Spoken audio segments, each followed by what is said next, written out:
get started. Welcome. Thank you all for taking time out of your busy day to join us. As I said, this is the first installment of the 2018 Caveon Webinar series. We're going to share in just a half hour 5 things you can do right now to protect your assessment program. 5 important concepts. We're going to dive deeper into each concept in subsequent webinars. I'm Steve Adicott. I'm a vice president here at Caveon. I've been here since the beginning 15 years ago. Caveon, the only reason we exist is to help protect our clients' tests, scores, and reputation. So with that as a backdrop, here's some of what we want to cover today.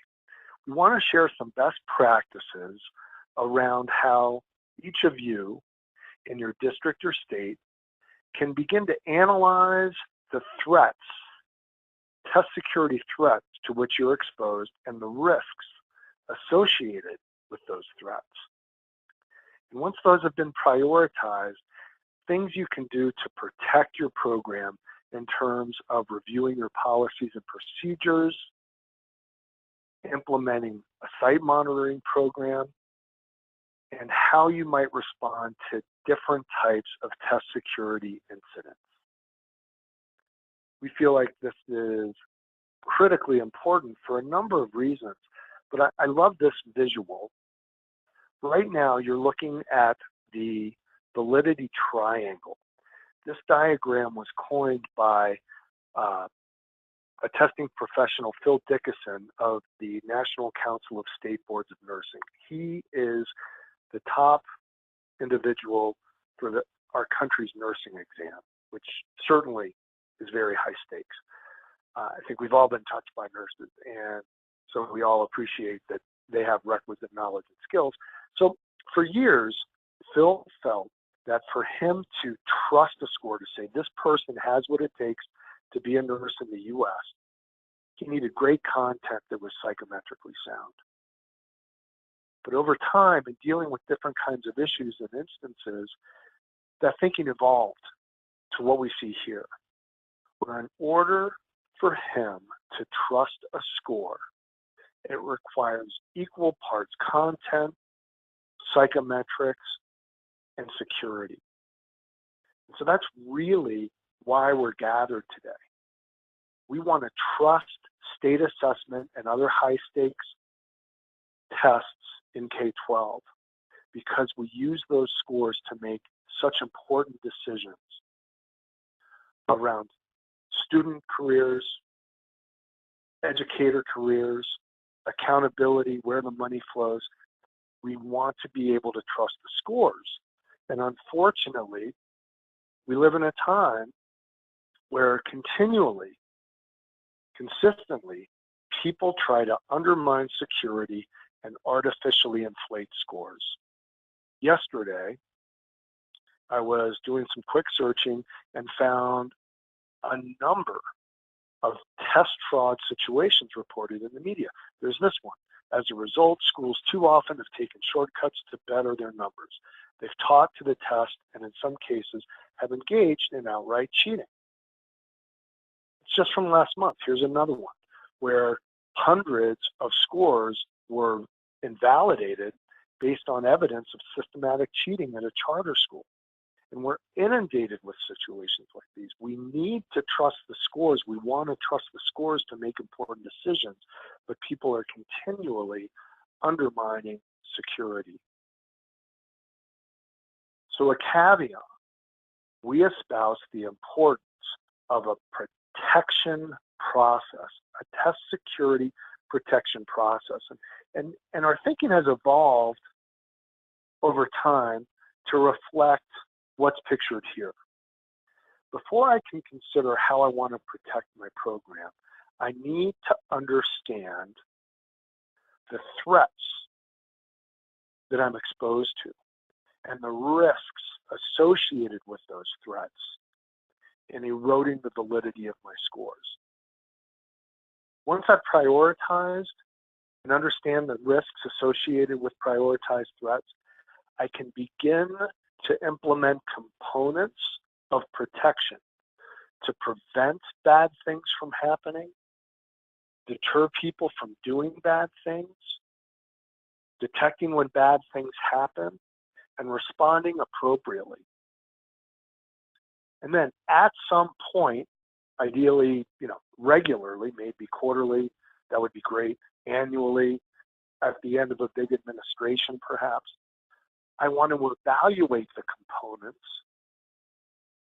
and identify what's working and do more of that. Or, hey, we're trying this thing and it's not really having an impact. Well, let's not waste time and effort on that.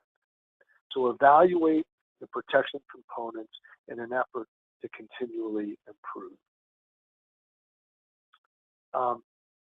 With regard to the threat and risk assessment, let's just kind of make sure we're consistent with some of our nomenclature. A vulnerability represents a weakness in your program. It's a weak link. A vulnerability can be exploited by a threat. And based upon the nature of the threat, how often, how likely it is to occur, and the impact on my program, I'm exposed to risk. Risk is damage, it's loss, it's that erosion in my test score validity. And we feel like there are lots and lots of threats out there creating risk. And really, we sort of discern with a paper curtain that threats fall into two categories. There are threats that where my items may be stolen or pirated, and there are threats where someone can cheat.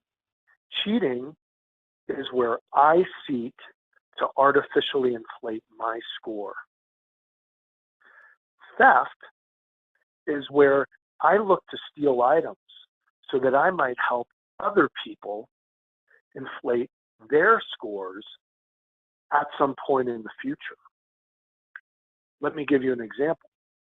We had a situation with a school in the South where teachers in the spring harvested actual test items and collated them into a drill it and kill it package that they used the following spring to help their students prep for the test.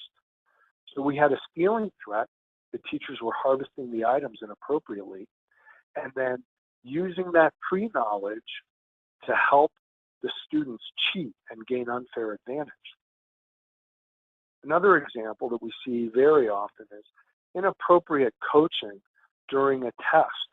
Well, that's where test takers are actually colluding with an expert. So just, there's a million ways that people might perpetrate some type of test fraud, but nearly all of those million ways fall into either theft or cheating and into these buckets.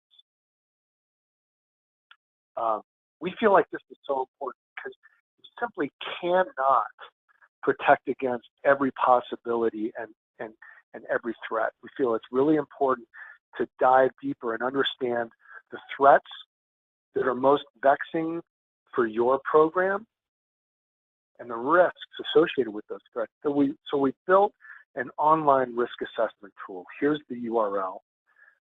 We invite you to spend some time understanding and prioritizing the risks to your test score validity so that you can begin to prioritize and build in some protections that might include these things.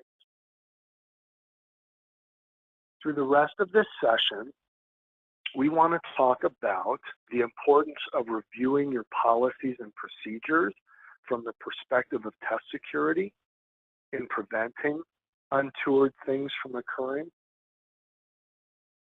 Training may represent the lowest hanging fruit in protecting your exams and programs.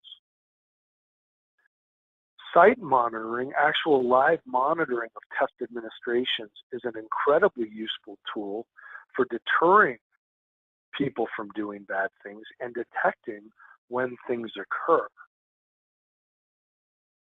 and then an incident response plan, and indeed sometimes even conducting an investigation, are responses that may be warranted based upon different kinds of situations that arise.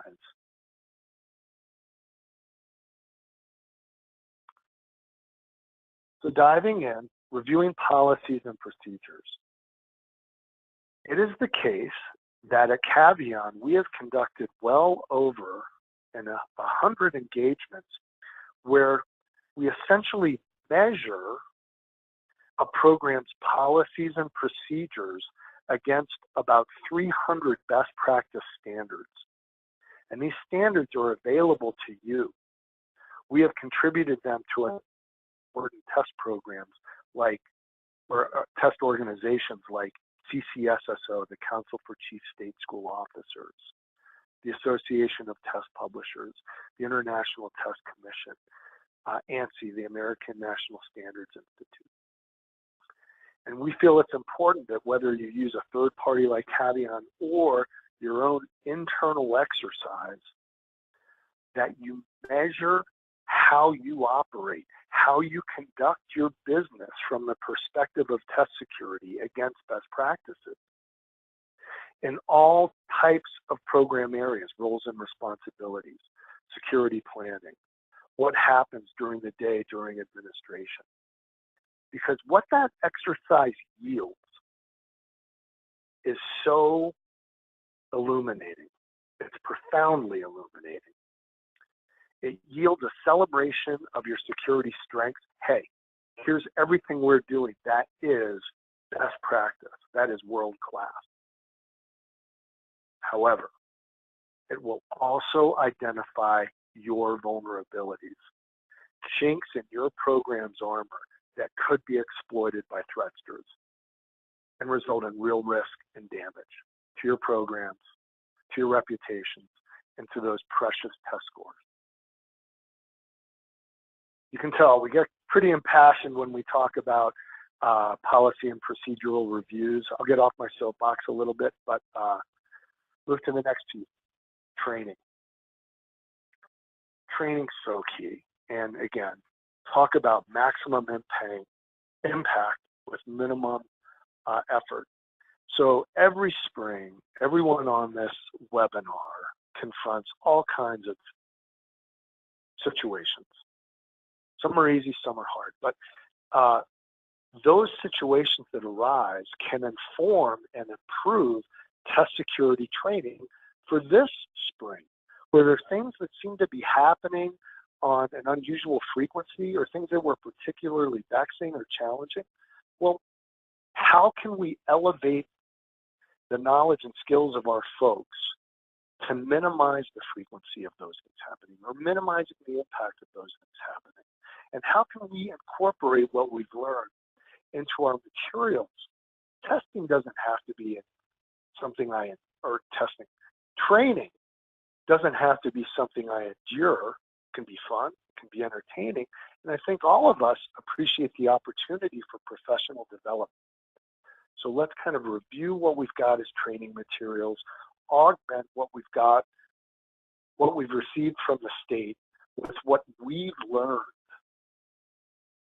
through the actual course of testing to kind of rise the tide. A rising tide lifts all boats. Let's rise test security throughout our organization based on what we've learned through training.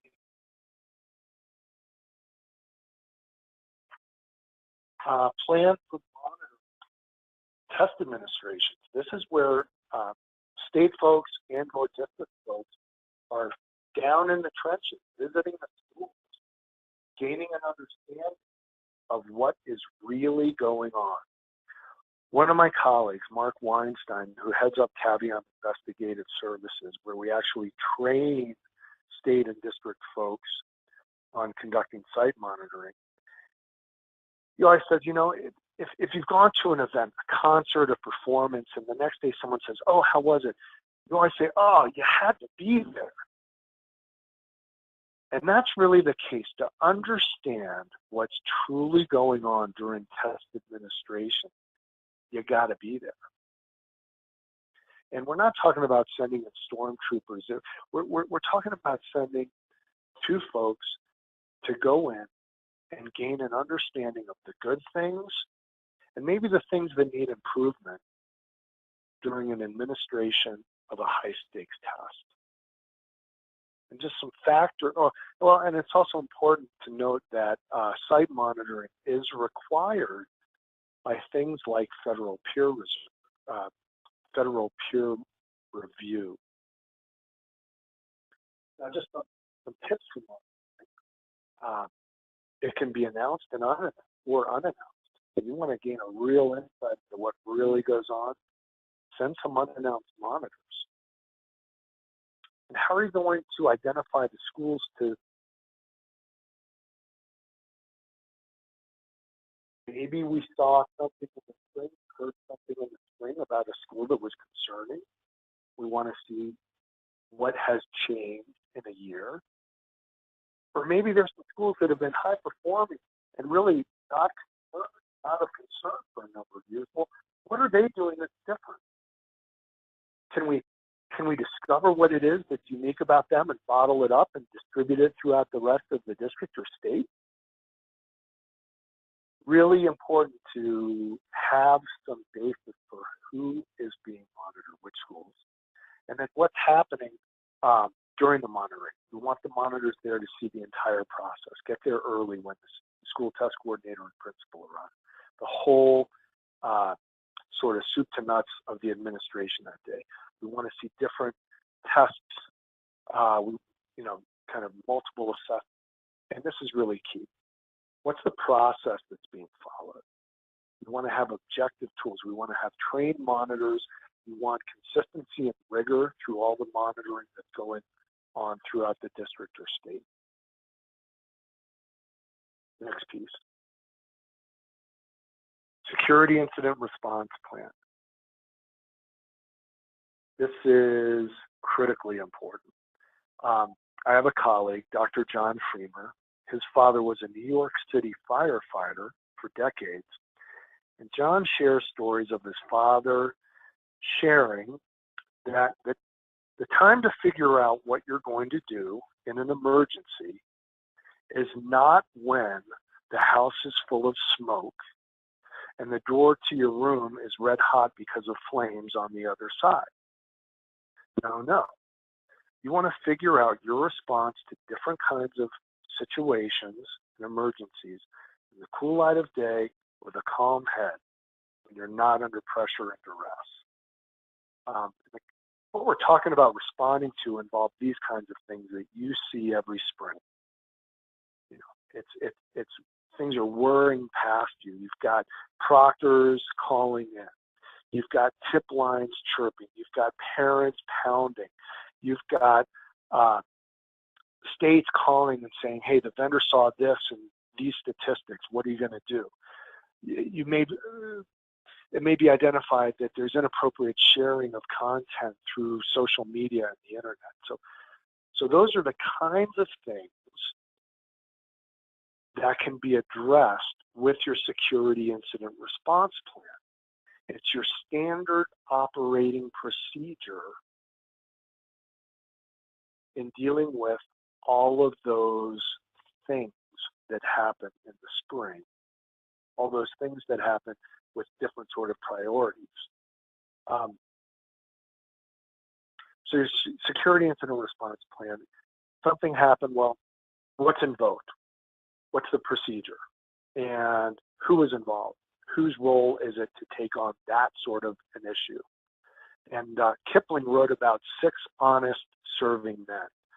Who, what, when,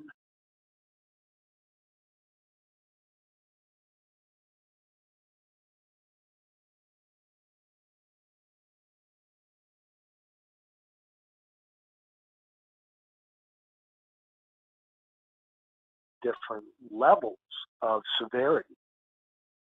And as part of that incident response plan, there needs to be an escalation process. If something's really severe, how do we involve leadership? How do we involve legal? How do we involve our board? How do we involve law enforcement? If it comes to that, let's hope it doesn't. What are the sanctions for different kinds of situations, penalties? If there are penalties and sanctions, what kind of due process or appeal situation might we involve? And communications around all of these pieces.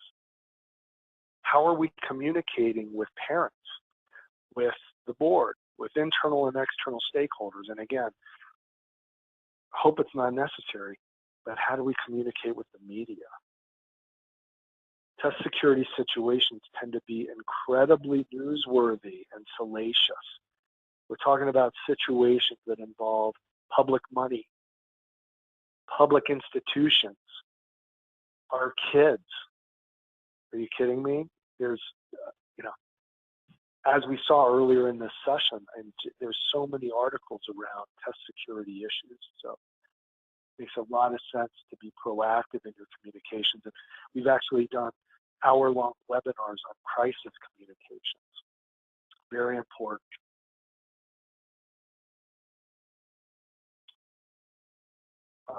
I like this slide because it kind of demonstrates various levels of severity. As we move up and to the right, we've got ever-increasing risk with different kinds of situations. The incident response plan needs to deal with onesie-twosie. Hey, Steve's looking at Sally's test. Well, we want to deal with that, but that's not nearly as impactful or presenting nearly as much risk and potential damage as that drill it and kill it example, where an entire grade had artificially inflated scores. So prioritizing our responses in reaction to various levels of risk is important. And it is the case, if an incident, test security incident, represents an itch, sometimes that itch is so vexing or so concerning, we need to scratch it. And that's where a test security investigation may need to be invoked. But again, coming back to the response plan, it's going to have criteria for determining go or no go with an investigation. If the criteria stipulates, yep, we're going to investigate, okay. What are our objectives? If we're trying to discover the truth around a particular situation, what did or didn't happen, how are we going to do that? What's our process for conducting the investigation so that we can achieve the objectives we have set out? And how have we trained our investigators to do that investigative work? And throughout the duration of an investigation, what and how are we communicating internally?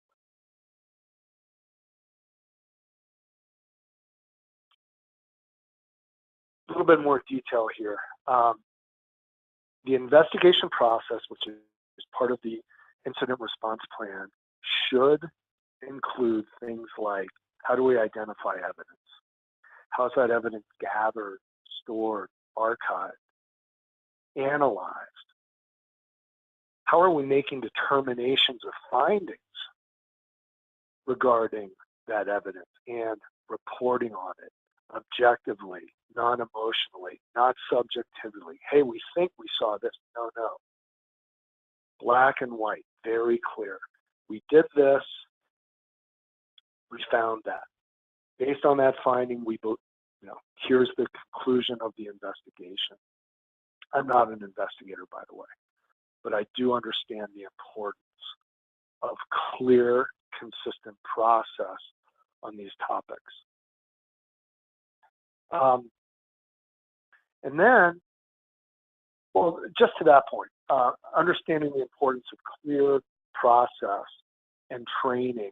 We had a situation where we trained district folks to conduct a rigorous investigation. And these are folks that had never been involved in that kind of thing before, but because there was a very clear protocol and process, they were able to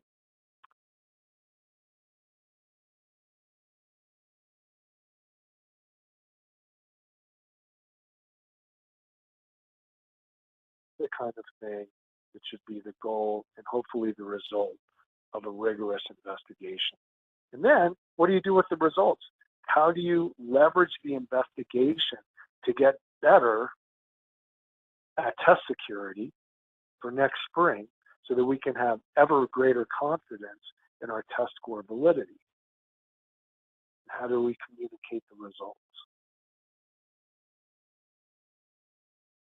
So again, these are quick sessions. Those are the 5 pieces we wanted to talk about today. Threat and risk analysis, policy review, training, site monitoring, response planning, and investigations. We're going to be diving more deeply into those in subsequent sessions. Did want to let you know that we are here to help. We want to help you better protect your programs, help with policy reviews, help with planning for site monitoring, training for site monitoring, conducting site monitoring, response planning, investigation training, etc. And with that, I'm going to exhale and see if there are any questions.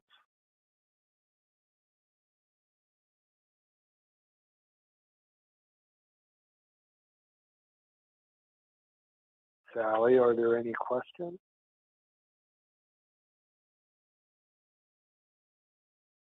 I lost my cohort, my colleague Sally.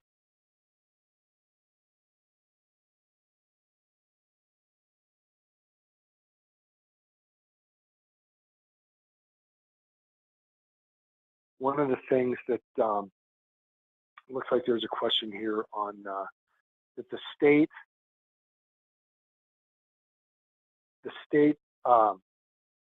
has its own site monitoring program, but the district wanted to augment its own.